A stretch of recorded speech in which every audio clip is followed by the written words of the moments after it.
Hello दोस्तों, मैं रजनीश बिंद एक बार फिर से आप सभी का स्वागत करता हूं बिंद एकेडमी में। दोस्तों, आज हमारा जो है प्रैक्टिस मॉक टेस्ट जो है क्लास 15 होने वाली है और आज हम जो है पॉलिटी के ऊपर देखेंगे। ठीक है, पॉलिटी के जो टॉप 25 क्वेश्चन है उसको देखने वाले हैं। तो चलिए आज की क्लास शुरू करते हैं। तो आज का पहला क्वेश्चन है,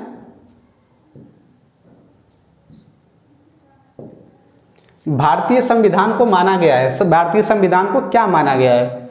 संघीय, एकात्मक, संसदीय या फिर रूप विधान से संसदीय और भावना में एकात्मक।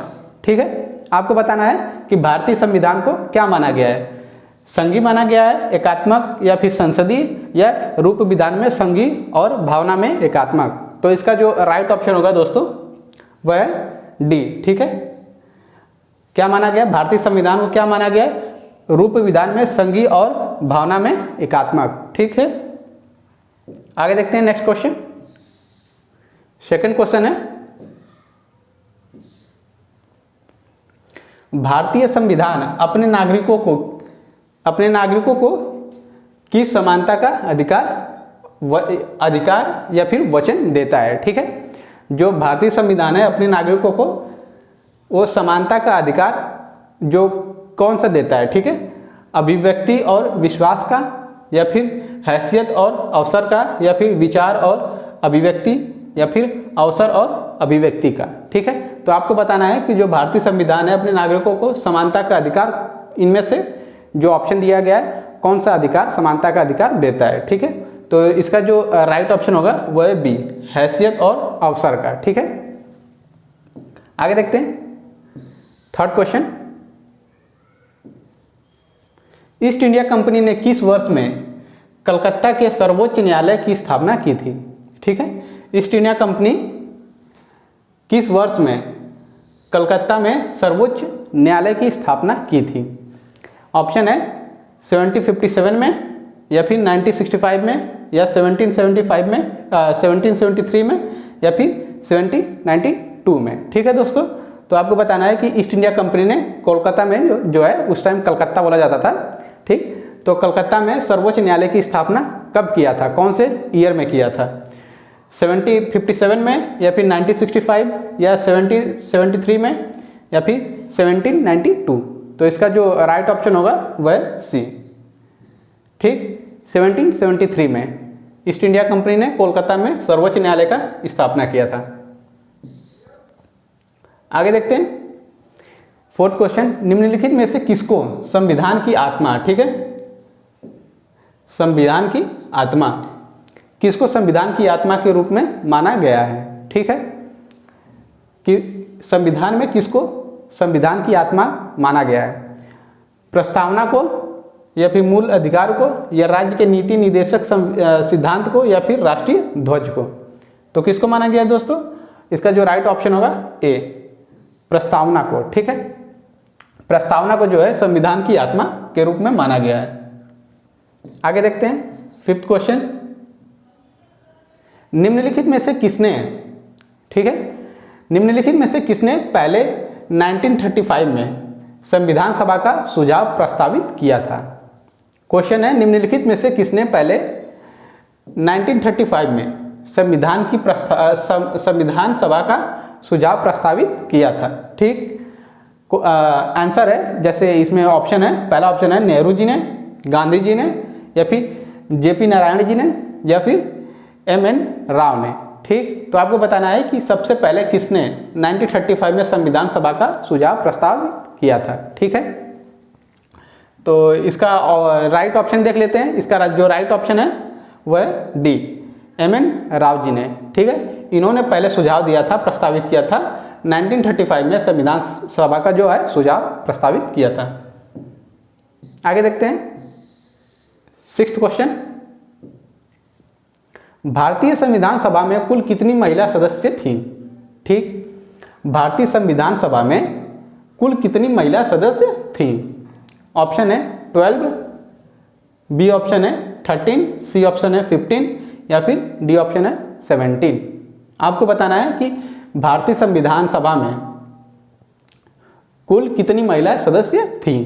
तो इसका जो राइट ऑप्शन होगा वह सी 15, ठीक है। कुल कितनी थी महिला? 15 थी। 7वां क्वेश्चन देख लेते हैं। संविधान सभा के पहले अध्यक्ष कौन थे? ठीक है, जो संविधान सभा का पहला अध्यक्ष कौन बने थे?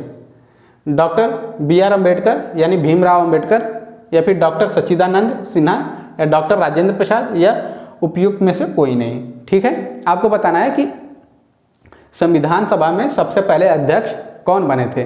ठीक, डॉक्टर भीमराव अम्बेडकर, डॉक्टर सच्चिदानंद सिन्हा, डॉक्टर राजेंद्र प्रसाद, या इनमें से कोई नहीं। तो कौन बने थे सबसे पहले अध्यक्ष? कौन बने थे? बी ऑप्शन करेक्ट है। ठीक है, डॉक्टर सच्चिदानंद सिन्हा। ठीक है,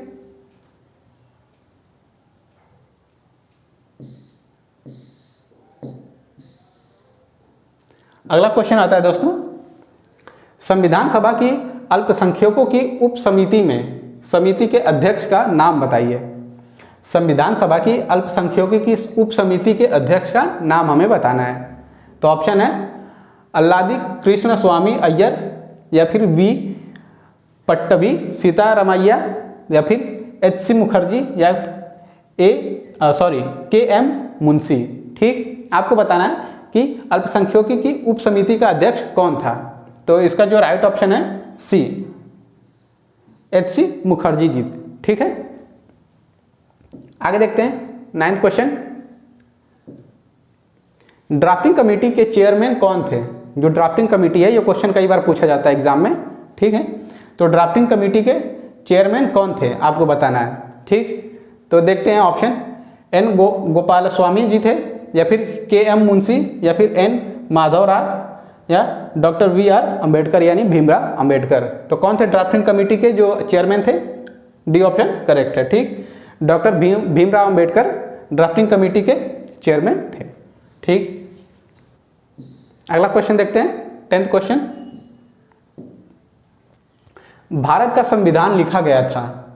ठीक है, भारत का संविधान को लिखने में कितना समय लगा था हमें बताना है।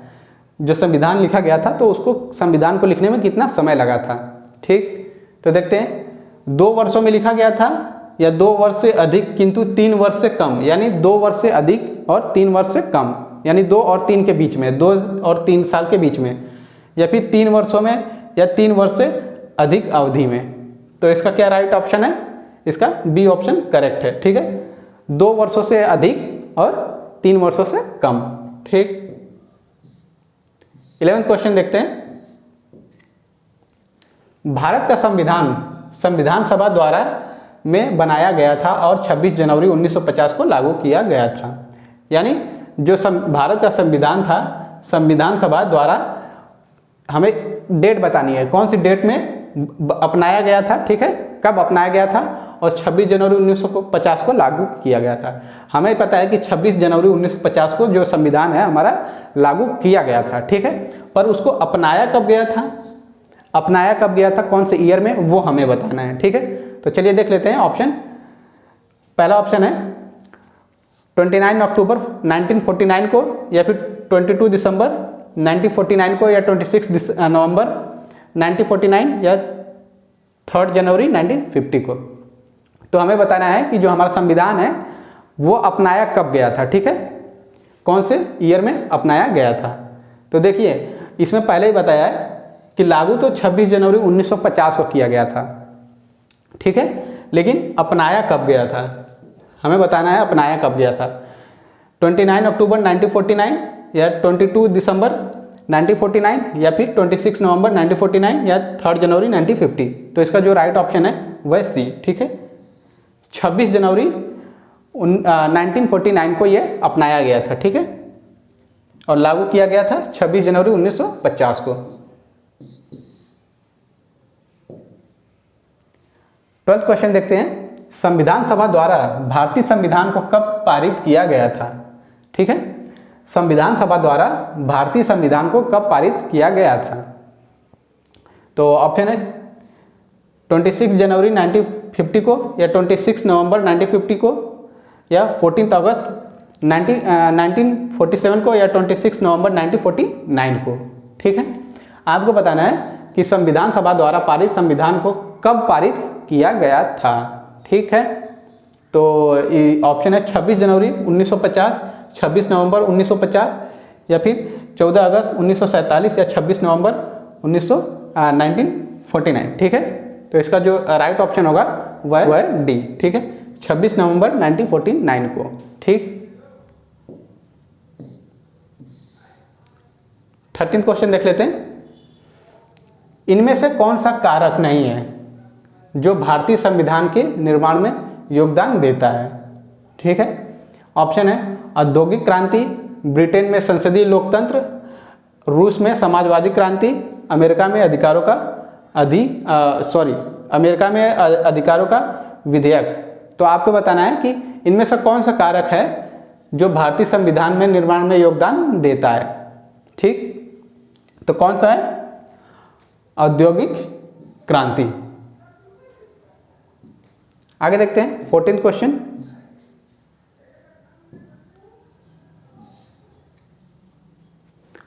है, इनमें से कौन सा भारतीय संविधान की एक महत्वपूर्ण विशेषता नहीं है?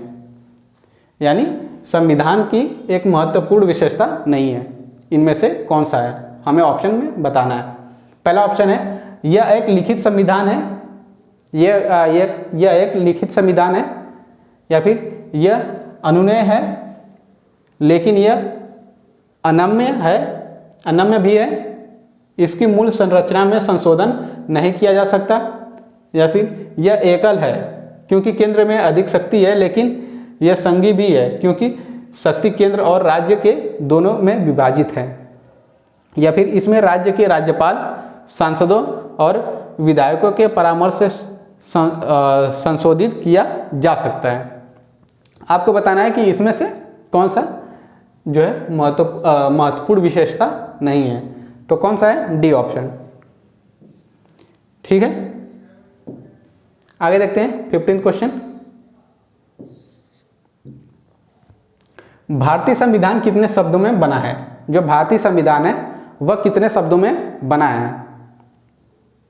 तो देख लेते हैं। पहला ऑप्शन है 4000, दूसरा है 6000, तीसरा है 8000 या फिर 12000। तो कितने शब्दों में बना है? डी ऑप्शन करेक्ट है, 12000। ठीक, जो भारतीय संविधान है 12000 शब्दों में बना हुआ है। आगे देखते हैं 16 क्वेश्चन। भारत के संविधान का कौन सा अनुच्छेद राष्ट्रीय महत्व के स्मारकों और स्थानों और वस्तुओं की सुरक्षा से संबंधित है? ठीक है, यानी भारत संविधान में कौन सा अनुच्छेद ऐसा है, आर्टिकल कौन सा है जो राष्ट्रीय महत्व के स्मारक, ठीक है, मॉन्यूमेंट्स जो होते हैं स्मारक और स्थलों की और वस्तुओं की सुरक्षा से संबंधित है। ठीक है, आर्टिकल 48, आर्टिकल 48A या फिर आर्टिकल 49 या आर्टिकल 50। तो कौन सा है इसमें राइट ऑप्शन कौन सा होगा? इसका जो राइट ऑप्शन होगा वह है, ठीक है, सी। इसका जो राइट ऑप्शन है सी, आर्टिकल 49।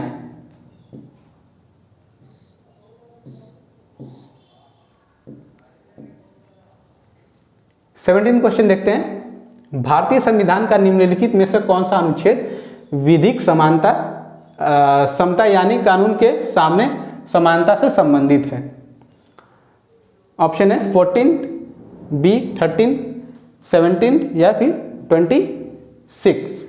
आपको बताना है कि भारतीय संविधान का निम्नलिखित में से कौन सा अनुच्छेद आर्टिकल विधिक समानता यानी कानून के सामने समानता का संबंधित है। ठीक है, तो इसका जो राइट ऑप्शन है ए 14।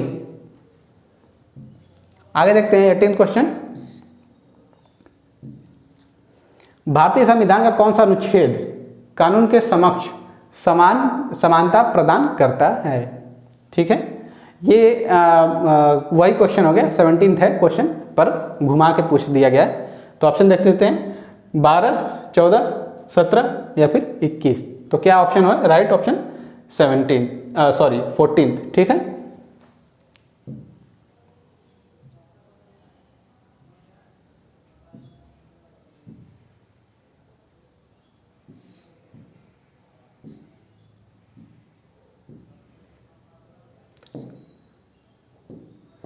नाइनटीन क्वेश्चन देखते हैं। संविधान के किस अनुच्छेद के प्रावधानों के अंतर्गत भारत सरकार ने भारत रत्न और पद्मश्री को प्रारंभ किया था? हमें बताना है कि कौन से आर्टिकल के प्रावधानों के अंतर्गत जो भारत सरकार भारत रत्न और पद्मश्री जो अवार्ड दिया जाता है उसको कौन से अनुच्छेद के प्रावधानों के अंतर्गत लागू किया था। ठीक है, तो ऑप्शन है अनुच्छेद 15, अनुच्छेद 16, अनुच्छेद 17, अनुच्छेद 18। तो इसका जो राइट ऑप्शन होगा दोस्तों वह है डी।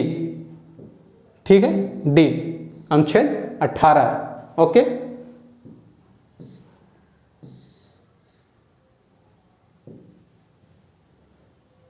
अब देखते हैं भारतीय संविधान का निम्न में से कौन सा अनुच्छेद मानव के क्रय विक्रय तथा जबरदस्ती मजदूरी कराने पर संबंधित लगाता है। ठीक है, प्रतिबंध लगाता है। हमारा जो ऑप्शन है 23, 26, 24 या फिर 32। तो आपको बताना है कि भारत संविधान का निम्न में से कौन सा अनुच्छेद आर्टिकल है जो मानव के क्रय विक्रय तथा जबरदस्ती मजदूरी कराने पर प्रतिबंध लगाता है। तो कौन सा है? 23। ठीक,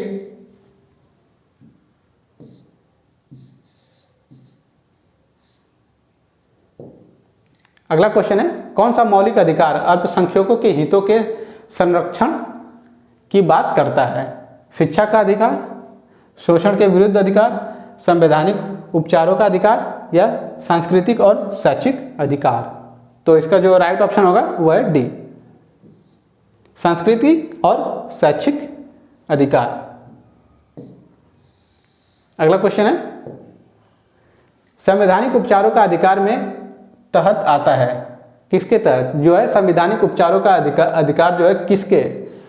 ये ऑप्शन है, बताना है कि इन जो अधिकारों के कौन से अधिकारों के तहत ये आता है संवैधानिक उपचारों का अधिकार। ठीक, तो ऑप्शन है मौलिक अधिकार, कानूनी अधिकार, संवैधानिक अधिकार या फिर प्राकृतिक अधिकार।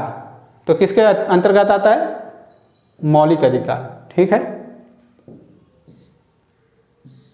अगला क्वेश्चन है मौलिक अधिकारों को लागू करने के लिए संविधान ने किसे विशेष उत्तरदायित्व सौंपा? उच्च न्यायालय, संसद, राष्ट्रपति या राज्य विधानमंडल को? तो किसको सौंपा था? उच्चतम न्यायालय को। ठीक है, मौलिक अधिकारों को लागू करने के लिए उच्चतम न्यायालय को सौंपा था। 24वां क्वेश्चन है मार्च 2019 तक उपलब्ध जानकारी के अनुसार भारतीय संविधान में कितने मौलिक कर्तव्य हैं? ठीक, 6, 7, 9 या फिर 11? तो कितने हैं? 11। ठीक है,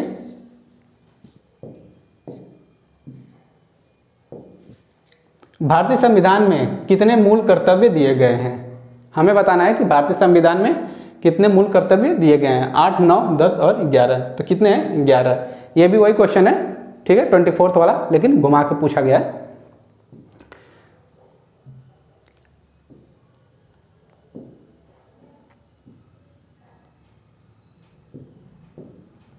तो बस दोस्तों आज की क्लास के लिए इतना ही। उम्मीद करता हूँ कि आज की क्लास आपको पसंद आई होगी। तो दोस्तों अगर आपको ये क्लास पसंद आई हो तो इस वीडियो को लाइक करिए, शेयर करिए और कमेंट करिए।